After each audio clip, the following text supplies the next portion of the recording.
नमस्कार मैत्रिणींनो, किमया या यूट्यूब चॅनलमध्ये मी आपले स्वागत करत आहे।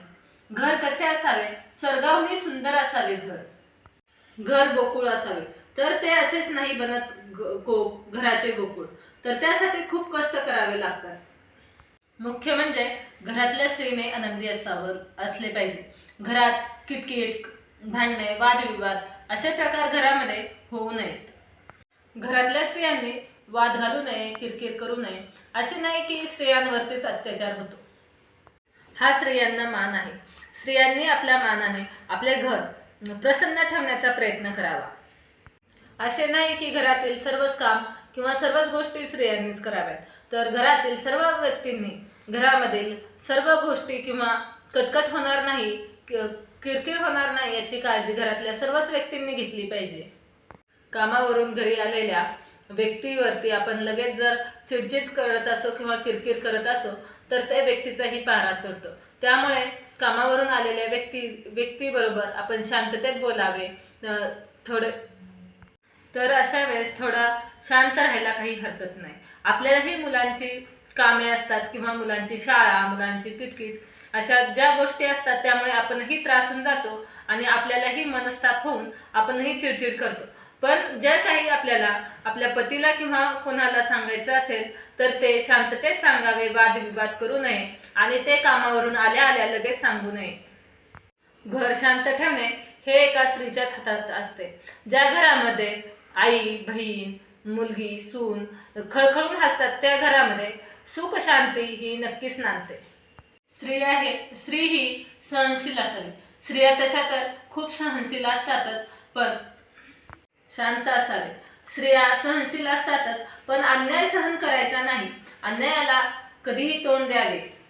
दुसरी गोष्ट म्हणजे प्रत्येक स्त्रीने किंवा घरातील प्रत्येक व्यक्तीने आपले घर स्वच्छ ठेवावे। घरात प्रत्येक कामामध्ये सर्वच व्यक्तींनी स्त्रियांना हातभार लावावा, त्यामुळे आपले घर नेहमी स्वच्छ राहते। महिन्यातून 1-2 दिवस असे असावेत की सर्वांनी मिळून आपल्या घरात घर स्वच्छ करावे, किचन स्वच्छ करावे। निरोगी शरीर जर आपल्याला हवे असेल तर आपण सकाळी लवकर उठावे। ब्रह्ममुहूर्तावर उठले तर अतिउत्तम, पण ब्रह्ममुहूर्तावर उठणे आजकालच्या धावपळीच्या युगामध्ये आपल्याला शक्य होत नाही, तर आपण कमीत कमी 6च्या आधी तरी उठावे। आपल्याला आपले आरोग्य नेहमी निरोगी ठेवायचे असेल तर लवकर झोपावे आणि लवकर उठावे। त्यामध्ये पूर्ण अंधार करून कधीही झोपू नये। कमीत कमी खिडक्यातनं प्रकाश येईल असे तरी घरामध्ये झोपताना वातावरण ठेवावे, किंवा एखाद्या खोलीमध्ये तरी 0 बल्ब लावून ठेवावा।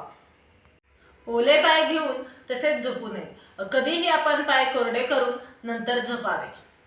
तुटलेल्या बेडवरती किंवा खाटेवरतीही कधी झोपू नये, तर आपण व्यवस्थित ठिकाणी झोपावे किंवा खाली अंथरूण टाकूनही चांगल्या ठिकाणी व्यवस्थित झोपावे। उष्टे तोंड ठेवून तसेच झोपू नये। बऱ्याच मुलांना सवय असते की आपण बेडवरती बसताना खात असतो आणि खाता खाता तसेच मोबाईल पाहत वगैरे, टीव्ही पाहत तसेच झोपून जातो, तर असे तोंड खरकटे ठेवून कधीही झोपू नये। उठून आपण चूळ भरून पाणी पिऊन मग नंतर झोपावे। तर पूर्वेकडे डोके करून झोपल्यावरती विद्या प्राप्त होते आणि शिक्षणात प्रगती होते। पश्चिमेकडे डोके करून झोपल्यावरती तीव्र चिंता वाढते। तसेच उत्तरेकडे डोके करून झोपल्यावरती आपल्याला आरोग्य किंवा उत्तरेकडे डोके करून झोपल्याने आपल्याला नेहमीच तोटा होतो आणि आपल्याला मृत्यूचेही भय वाटते। जर तुम्ही दक्षिणेकडे डोके करून झोपला तर तुमची संपत्ती वाढते, आयुष्य वाढते, म्हणून तुम्ही दक्षिणेकडे डोके करून झोपावे। घरातील कमवत्या व्यक्तींनी दक्षिणेकडे डोके करून झोपल्याने आपली लक्ष्मी वाढते। दक्षिणेकडे डोके करून झोपून बघा, तुम्हाला चांगलेच रिझल्ट मिळते। उत्तरेकडे डोके करून कधीही झोपू नये, त्यामुळे आपली बुद्धी मंदावते आणि आपले आरोग्यही बिघडते। मानसिक आजारही आपल्या पाठीमागे लागतात, म्हणून दक्षिणेकडे डोके करून झोपावे। लहान मुले असतील किंवा शिक्षण घेत असलेली कोणतेही विद्यार्थी असतील, त्यांनी पूर्वेकडे डोके करून झोपावे। त्यामुळे आपल्याला विद्या प्राप्त होते आणि शिक्षणामध्ये कोणतीही अडचण निर्माण होत नाही। तसेच आजारी व्यक्तींनीही पूर्वेकडे डोके करून झोपावे। वयस्कर वृद्ध व्यक्तींनी पूर्वेकडे डोके करून झोपावे। तसेच सूर्यास्ताच्या वेळी कधी झोपू नये. सूर्यास्ताच्या वेळी झोपल्याने आपली गरिबी ही नेहमी राहते. थोडक्यात काय तर संध्याकाळी लवकर झोपा आणि सकाळी लवकर उठा, तर आपले आरोग्य निरोगी राहील. डाव्या कुशीवरती झोपल्याने आरोग्यदायी मानले गेले आहे. यम आणि दृष्ट देवतांचे स्थान दक्षिण दिशेला असल्यामुळे कधीही आपण दक्षिण दिशेला पाय करून झोपू नये.